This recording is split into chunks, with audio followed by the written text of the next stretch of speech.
Do you want to know how you can close your Wise account? If yes, then this video is specially for you. Hello and welcome to 1-2-Step. It's your host back again with yet another interesting tutorial video. In this video, I'm going to teach you how you can close your Wise account.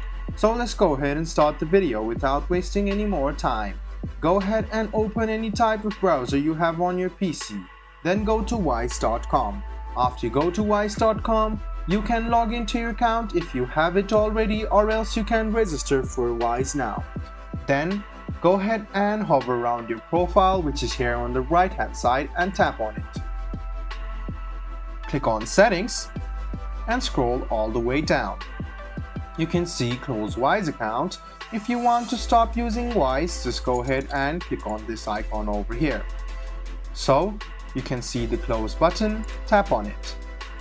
After you tap on it, you should mention why you are leaving it. So you can do this, write anything you want, or choose some of the problems you had.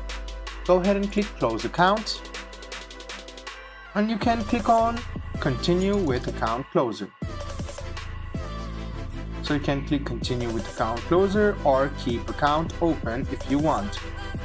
So go ahead and click on Continue with Account Closer and click Close Account. Click Done, and there you go. You have just closed your account.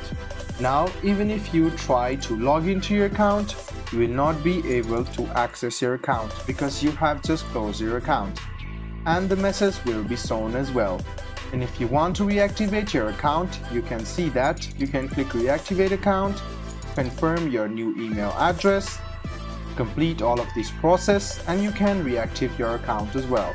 So guys, this is how you close your Wise account. I hope this video was helpful for you.